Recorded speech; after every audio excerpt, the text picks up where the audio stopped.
Esta es una producción de Grupo Fórmula. Encuentra más contenido como este en radioformula.mx.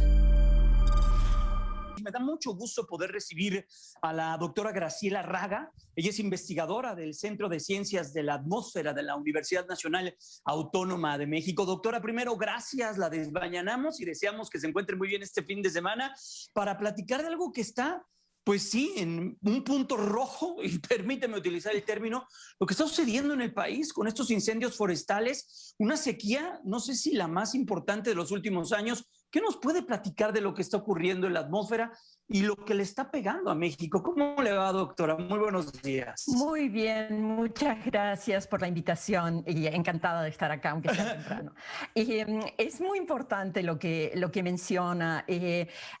Tenemos una sequía en el país desde hace varios meses, pero bueno, no es la más intensa hasta ahora. Hemos tenido sequías más intensas en el pasado, incluso el pasado reciente como el 2012, pero esta se perfila bastante seca. Sin embargo, como usted sabe, hay pronósticos estacionales que nos permiten tener una idea de cómo va a ser esta primavera. Y en ese sentido los pronósticos indicaban altas temperaturas, pero parecería que como para mayo ya vamos a tener precipitaciones, sobre todo en los estados del Pacífico, que han estado muy calientes y muy secos, y es donde tenemos mucha quema en el país. Una de mis estudiantes anteriores de doctorado, ahora la doctora Blanca Ríos, ella trabajó el tema de incendios, estudiándolo por unos 14 años, me parece, de datos. Entonces tenemos muy claro dónde son las áreas donde se encuentran los incendios y la estacionalidad, o sea, en qué meses vemos más incendios.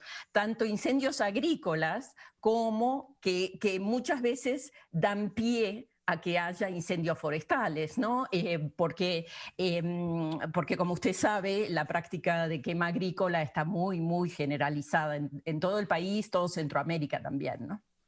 Doctora, ¿qué es lo que sucede con este tema que usted nos dice? ¿Qué es lo que dice la ciencia en base a esos calendarios que ustedes van generando a lo largo de los años? ¿En qué momento se encuentra el 2020 en relación a incendios forestales? Vimos uno que fue muy mediático, lo que ocurrió en Coahuila, sí, Nuevo León. Pero lo que acaba de suceder esta misma semana en el Teposteco, lo que sucedió hace muy poco aquí en la Ciudad de México, en la zona de Tlalpan y el Ajusco, ¿han sido muy mediáticos o han sido extraordinariamente fuertes? ¿En dónde estamos parados?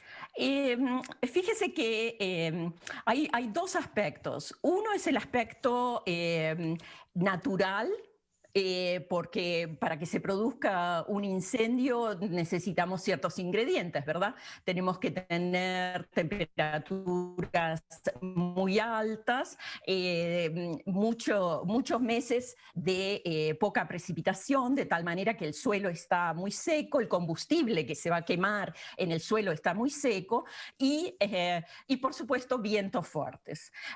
Los vientos fuertes son indispensables para que se propaguen. También lo hemos visto en California, ¿no? Cuando hay esos vientos Santa Ana tan fuertes, es imposible y se queman cientos de miles de hectáreas.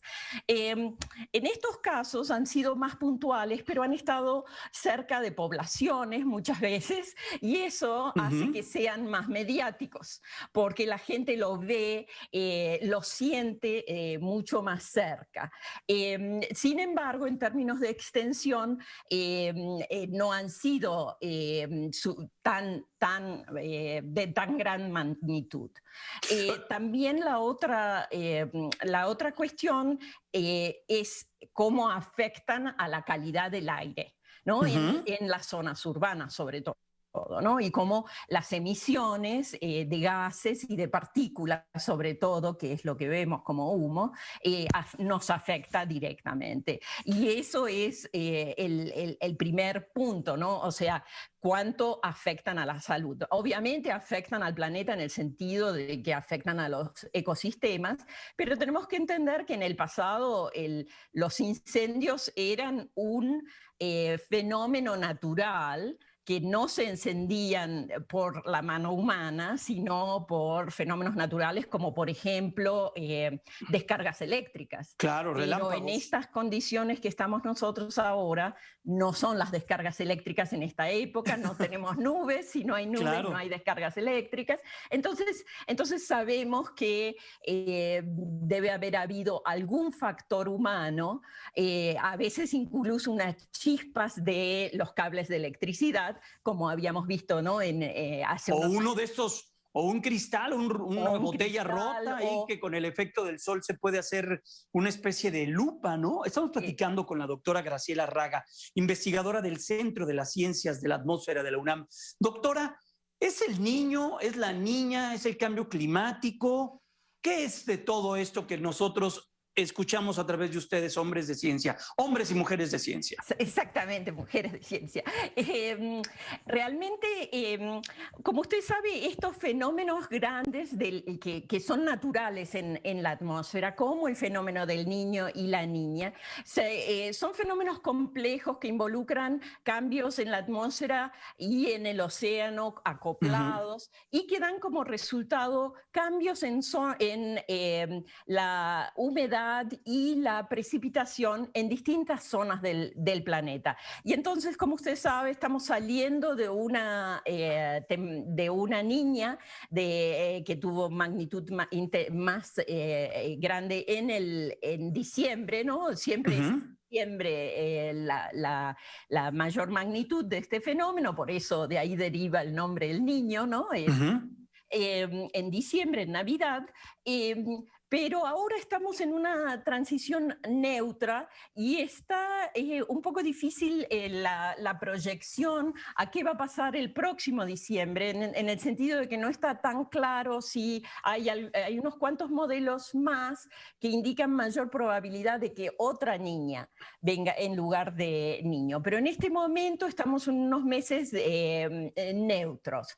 Entonces, esos factores modulan la humedad, modulan los vientos y por consiguiente la precipitación. Pero como me refería al principio, en este pronóstico estacional parecería que las lluvias sí van a iniciarse, sobre todo en el Pacífico. No tanto indican para estos 3 meses que la península de Yucatán va a seguir un poco seca, que la zona de Nuevo León, Tamaulipas también va a seguir seca, porque los 3 países, Canadá, Estados Unidos y México, tienen lo que se llama un monitor de sequía de Norteamérica.